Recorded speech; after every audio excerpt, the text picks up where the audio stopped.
ar kay wala duma adani hoorema a teyani joɗo bujuru no foti darnude mami labbe bujuru so neɗɗo jortiri ko haqqolini yo jortindire ko watta haqqille yo jortindire ko manta an bujuru holno neɗɗo yirata wuuro fof ala mo yadata sona oɗo ala mo wattade haqqille sona oɗo ala mo dugdata sona ɗo yimɓe fof ne gandi no waye wuuri he an bujuru holno neɗɗo yadata e ngaldu arde ɗo e waɗa yimɓe delsota ha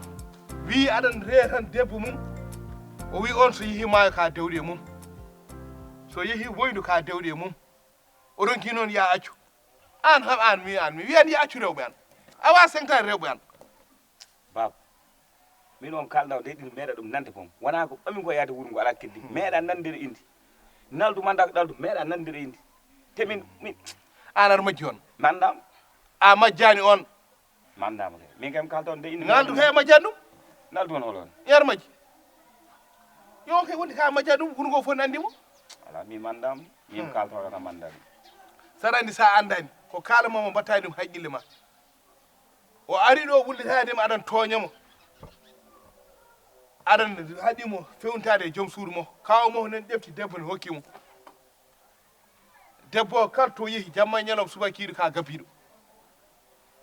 an nde ko mbira ñefo maayo welano nde wona maayo welani ko maayo woni ko welani kono maayo debbo nde hene weeli an kay nde min ko an hattami liɗi ha woyno ko kalta woyno ñefo ko woni o nde wala zarde o nde ko an bonni ɗum woyno koye horta nde ko on arata nde jofana ɗum wallahi babari jalni jomgol mi andu noon kalta ko gilna jomgol mi famde am harana kangar biyaɗo ari jultade kawmum a majjani si aɗa majji ɗum an oɗon haal mum tesse aha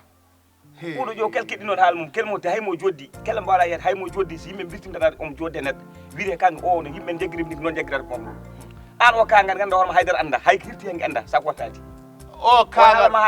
kangaɗo noon mo mbiɗa sabala wadde kaɗo haala o kangaɗo kumto haaju mum on wawde kangar kumto o kala konngol mo haaju mum on dokkomo debbo wallahi holko anda nde ɗal to dokkoyum debbo mi anda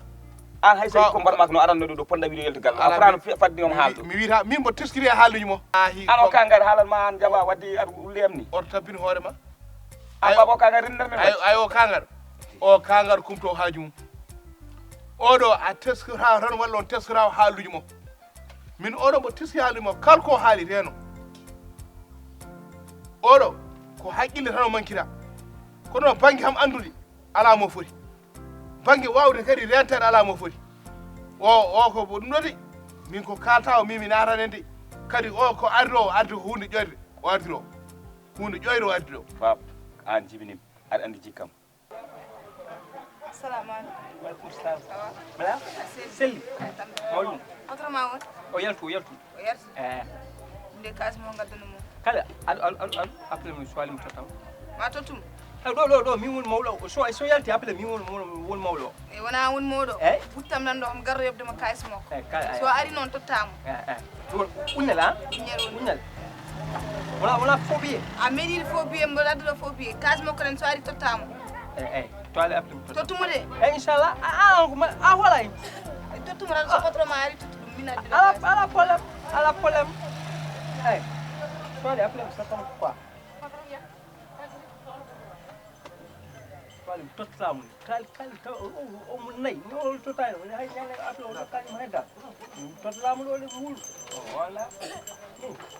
ay jiraɗo no wayi wonde bonnini wayi wonde ɗaldini haala mo en teske o fenani kadi an mi yiɗa penanama toujours mi haalni mi yaccinam fenani mi yiya mo wi dewɗa o Allah andi bitel mi yiya min kay mi anda ni hol bitel mi yiya e wuute nden inde ham mi anda ɗum o wi on jamma ñalawma subaka kiiɗe ana reewa mum tan o ronki accu o wi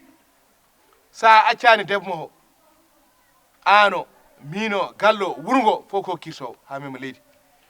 o famdiri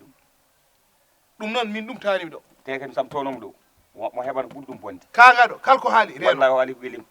kanko to tan ko kangaɗo wiye ko kangaɗo walla jagguinam ko kangaɗo ay sam toɗum ɗom haala kaɗo haala wallahi mi certitani on hay assalamu aleykum ala ko neme so waɗi mo haala makko a wadde fiti ka jaggude wallahi babari jalni wallahi jalni kangaɗo noon mi hoolahi ɗum wallahi babari jalni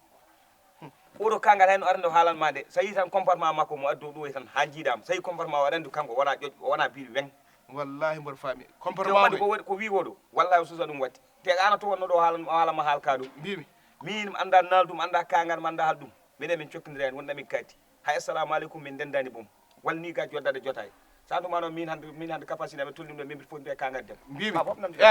ayi ko kalamami haalima ñam fo aɗa ɗo nde woyndu aɗa wiya jardin o moƴƴani mi woyndu ala ndiyam waɗini nde ko koye ma woni ko debbo ƴoguney tan paama noon min koltu mo ardi o mboɗo andi koltu demba neɗɗo ardi o ɓurdi demba neɗɗo tan komo foofa demba neɗɗo foofata